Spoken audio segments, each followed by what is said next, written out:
3,000 years ago, stonemasons built these walls to protect the city of Jerusalem.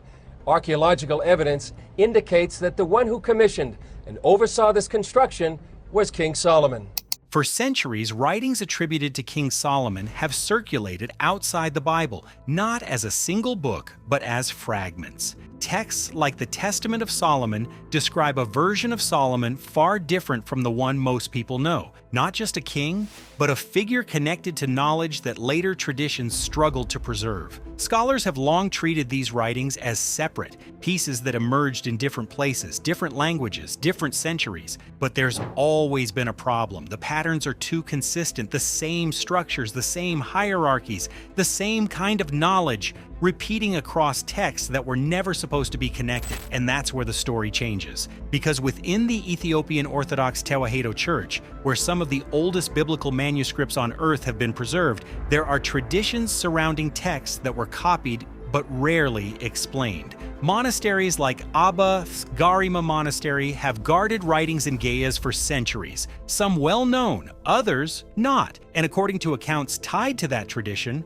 before he died, a monk finally spoke about them, not publicly, not as a discovery, but as a warning that the texts attributed to Solomon were never meant to survive as a complete book, because they weren't separate at all. They were fragments of something that had already been broken apart. And if that's true, then the question isn't what was hidden, it's why it had to be divided in the first place. Most people know Solomon as the wise king, the builder of the great temple, the ruler so legendary that foreign monarchs crossed continents simply to test his mind. That reputation is real. It is documented across multiple ancient traditions: Hebrew scripture, Islamic texts, early Greek accounts, Byzantine chronicles. Solomon wasn't merely a regional king. He was something closer to a civilizational anomaly, a tiny kingdom producing wisdom so vast, so strange, so systematically powerful that it echoed through every major culture that followed. Ancient writers describe Jerusalem under Solomon as a city where gold flowed like common stone,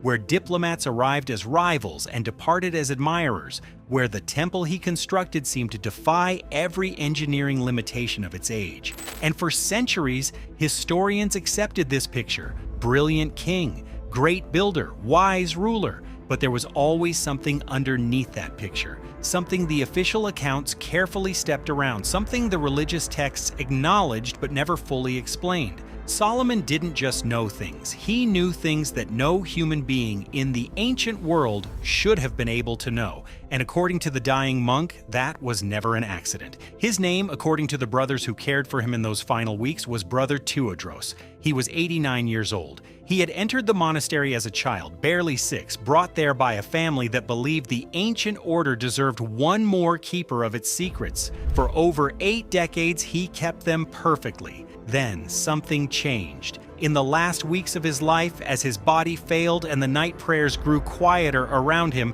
Brother Tewodros began speaking to one of the younger archivists, a man named Dawit, who had been assigned to assist with the elders' care. At first, it seemed like the wandering thoughts of a dying man, fragments, half-memories, old gaze phrases murmured into the dark. But Dawit was trained in ancient languages, and as he listened, he realized the old monk wasn't wandering at all. He was translating from memory, passage by passage, a text he had spent a lifetime guarding, studying, and never, under any circumstances, been permitted to share. "He made me write it down," Dawit later recounted to researchers who tracked the story to its source. "Every night for 11 days. He dictated and I wrote. He said he could no longer carry it alone.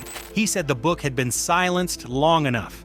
Brother Tewodros died on the 12th day before dawn in the middle of a sentence.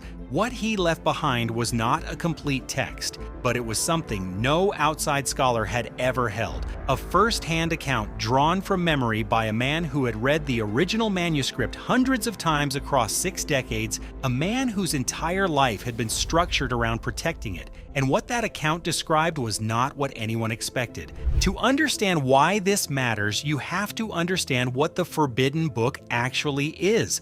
Most people who have studied Solomonic tradition are familiar with certain surviving texts: the Testament of Solomon, the Lesser Key, fragments scattered across Greek magical papyri, damaged Aramaic manuscripts, and cryptic Hebrew marginalia tucked into monastery collections across the Middle East and North Africa. Scholars have always treated these as separate works, cousins of the same tradition, related but distinct. Brother Tewodros said that was wrong. According to his testimony, as recorded by Dawit over those 11 nights, every one of those fragments belonged to a single original document, one book, written not by later scribes or medieval interpreters, but by Solomon himself, and the title was not symbolic. It was called the Forbidden Book because Solomon himself declared it forbidden, not by enemies, not by priests, by the king who wrote it, who understood exactly what it contained and precisely what would happen if it fell into untrained hands.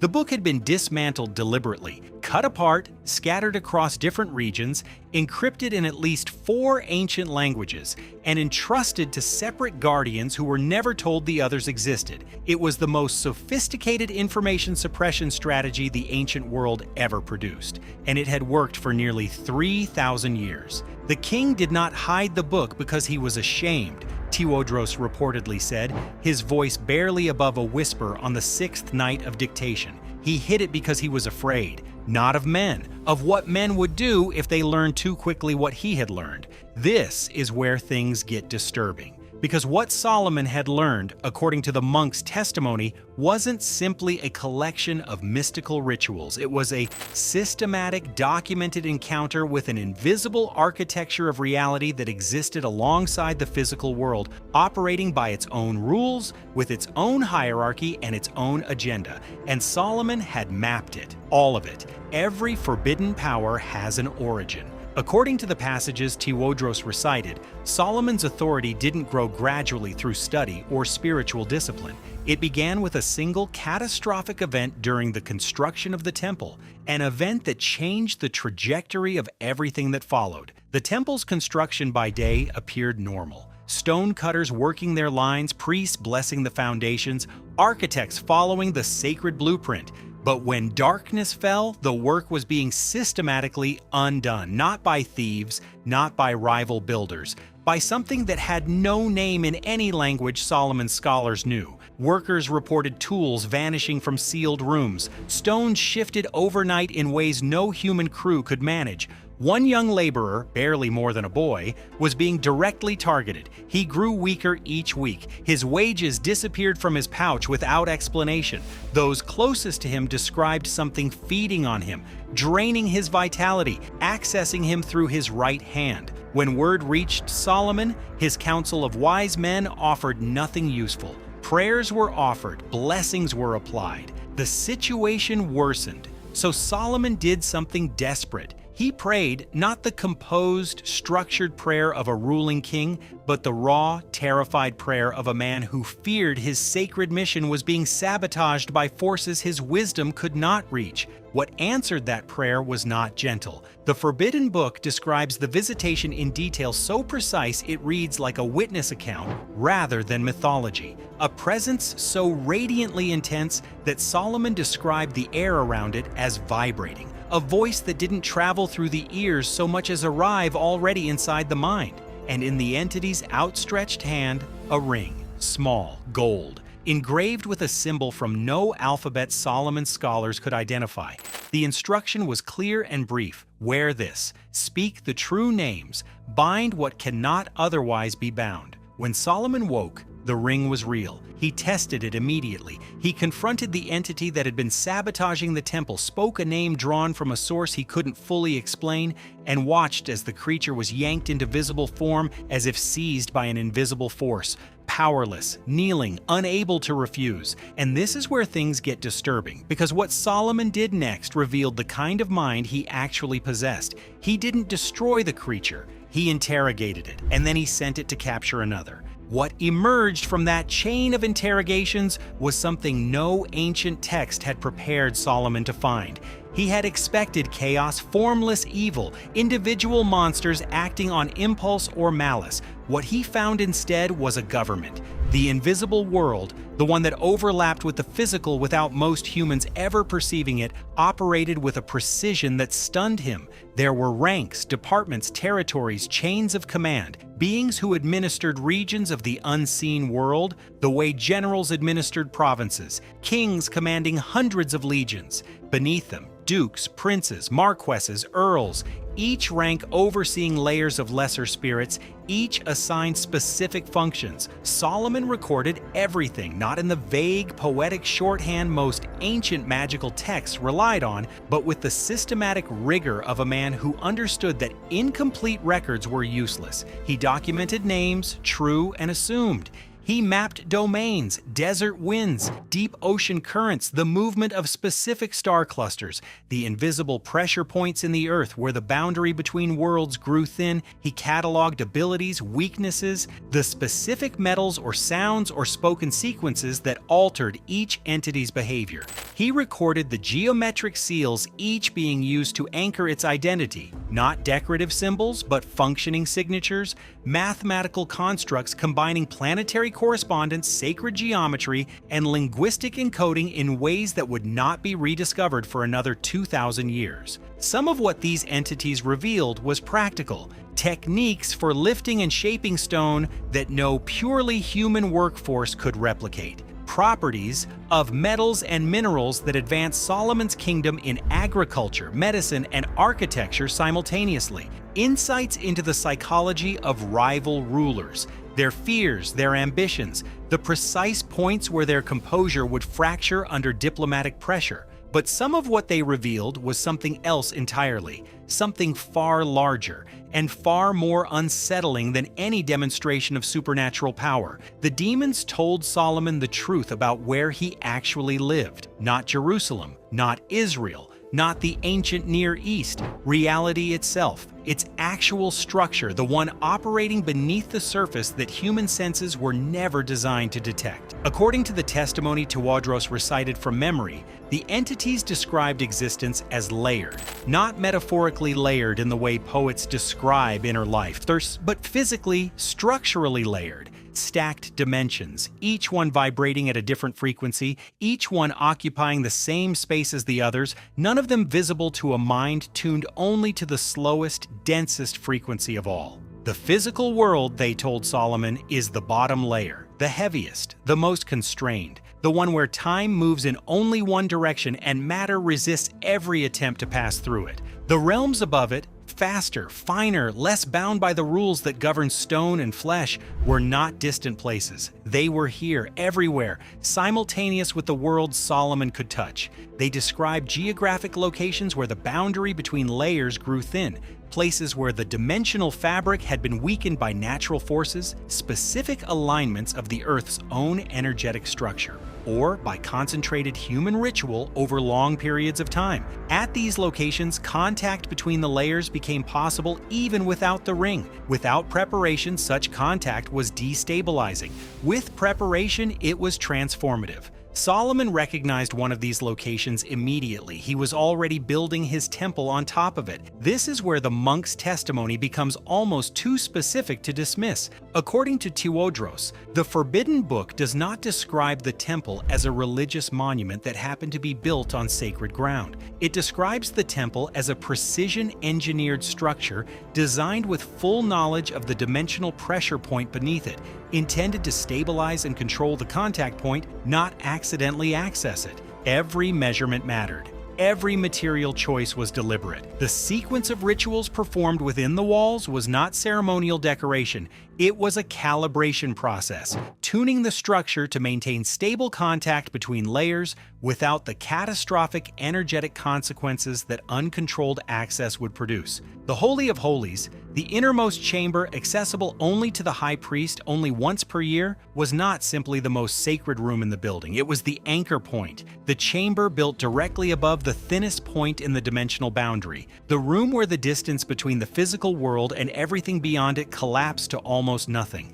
The Ark of the Covenant placed in that chamber was not merely a symbol of divine presence. According to Solomon's own documentation, it was a stabilizer, a device constructed to exact specifications for reasons ancient craftsmen understood in spiritual terms, but that function in ways that look, from a modern perspective, startlingly technological. Its dimensions, its materials, the specific objects sealed inside it all served a single purpose: keeping the boundary from destabilizing during contact. The monk paused for a long time before dictating that passage. Then he said simply, "This is why they were afraid of the book. Not because it described magic, because it described a system." And here is where the story shifts, because Brother Tewodros didn't just reveal what the book contained, he revealed why it was suppressed, and his account of that suppression is not the story most people tell. The common narrative places the blame on medieval church politics.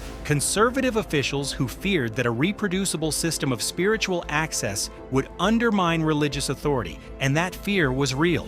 The monk confirmed it. Scribes did alter the text. Officials did fragment and relocate the pieces. Entire sections were deliberately scrambled, demon names replaced with meaningless symbols, ritual sequences rearranged to break their coherence. But Tewodros said that wasn't the original reason for the suppression. The original suppression came from Solomon himself. In the final sections of the Forbidden Book, the sections most thoroughly destroyed, the ones Tewodros could only partially reconstruct from memory, Solomon recorded what happened when he began exploring beyond the boundaries of his initial investigation. What happened when the access he had gained to the invisible world started pulling him in directions the original gift of the ring had not sanctioned. The entities he initially encountered had been bound, controlled, cataloged, but the deeper Solomon traveled into the structure of what they revealed, the more he encountered things that had not been bound, things that existed in the upper layers of the dimensional architecture, not beneath his authority, but entirely outside it. His notes from this period grow fragmented. The language shifts. Scribes who later copied these sections noted in the margins that the handwriting itself changed, becoming smaller, more compressed, as if the writer was trying to fit too many words into shrinking space. What those final passages describe, according to Tewodros, was a king who had gone further than was safe, who had used the knowledge he had been given to access levels of reality the gift was never intended to open, who began encountering forces that did not kneel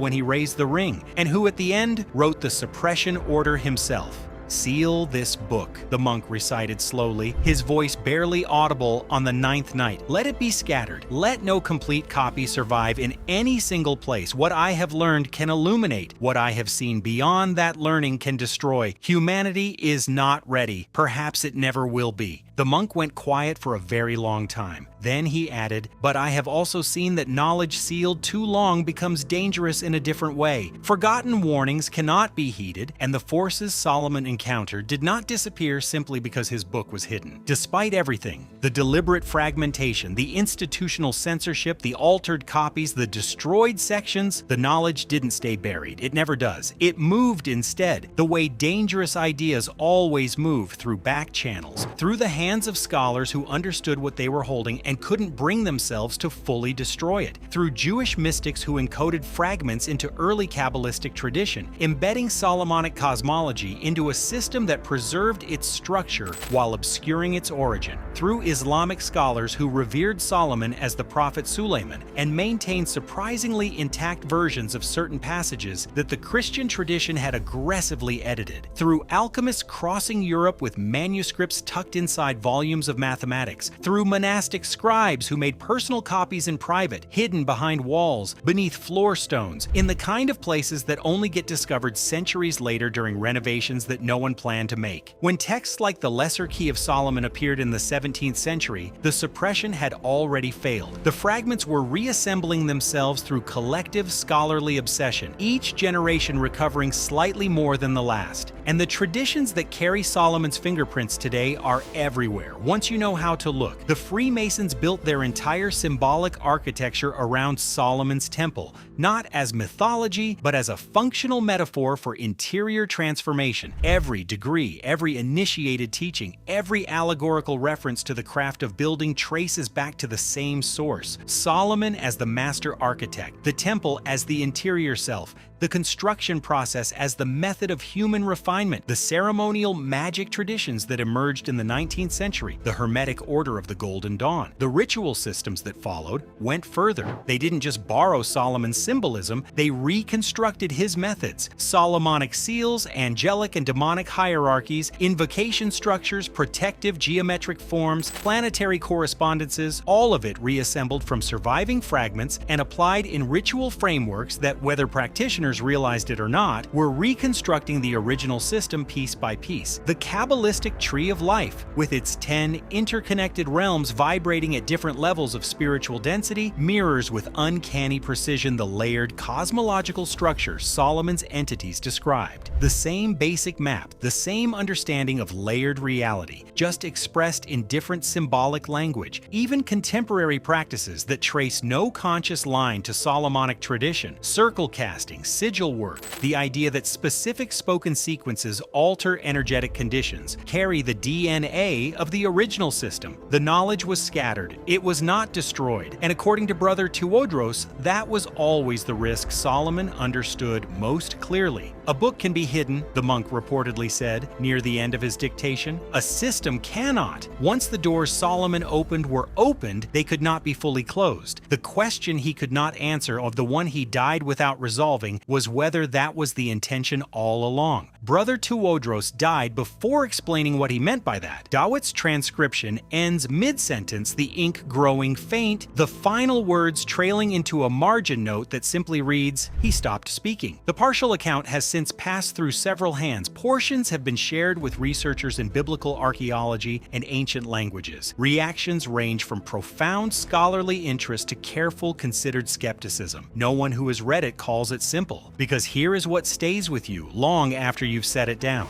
Solomon was not a naive man. He was perhaps the most systematically intelligent ruler in ancient history. He documented everything, not for posterity, not for legacy, but because he understood that incomplete records were more dangerous than no records at all. He chose to suppress the book. He chose to scatter it. He did so deliberately, methodically, with the full understanding of what he was doing and why, and yet he didn't destroy it. Every fragment was preserved. Every piece was entrusted to a keeper. The suppression was designed not to eliminate the knowledge, but to slow its spread, to create a delay long enough that whoever eventually reassembled it would, in theory, be ready for what it contained. 3,000 years later, the pieces are closer together than they have ever been, which raises the question Brother Tewodros spent his final breaths approaching, the one he didn't quite reach before the ink stopped and the room went quiet. Was the scattering a warning, or was it a timer? And if so, is it possible that it was always meant to run out now?